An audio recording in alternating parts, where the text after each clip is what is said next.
Salam Indonesia, Anda menyaksikan berita terkini bersama saya Pradana Adiputra. Amerika Serikat semakin mendekati tujuannya untuk memvaksinasi 200 juta warga pada akhir April 2021. Di saat yang sama, pemerintah Biden mengambil langkah untuk membantu berbagai negara lain dengan menunjuk seorang koordinator untuk tanggap COVID-19 global.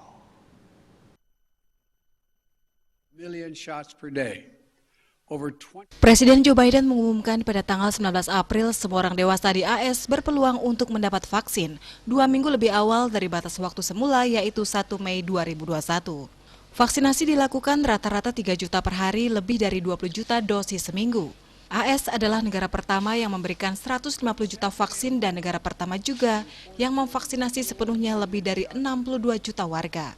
Di bawah tekanan beberapa negara lain untuk berbagi vaksin, Joe Biden menunjuk Gail Smith sebagai koordinator untuk tanggap COVID-19 global pemerintah AS. Smith adalah seorang pakar kesehatan global yang menganjurkan agar vaksin yang berlebih dibagikan ke negara-negara lain.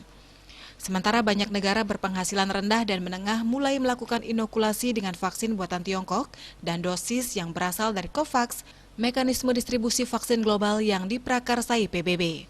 Para ahli menilai masih banyak yang dapat dilakukan AS selain menyediakan kelebihan dosis vaksin COVID-19. We have over 60,000 new cases occurring every day and younger adults now. G. Stephen Morrison dari Center for Strategic International Studies berpendapat Amerika dapat memperbesar kapasitas produksi sebagai sasaran.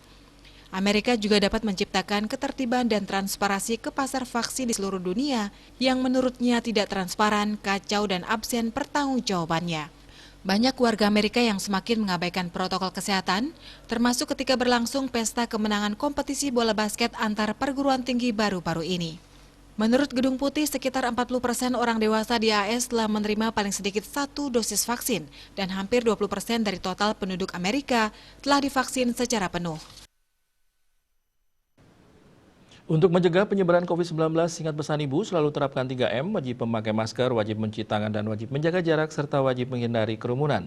Dengan penerapan perilaku 3M, Indonesia segera terbebas virus corona menuju Indonesia maju. Tetaplah bersama Bali TV. Salam Indonesia.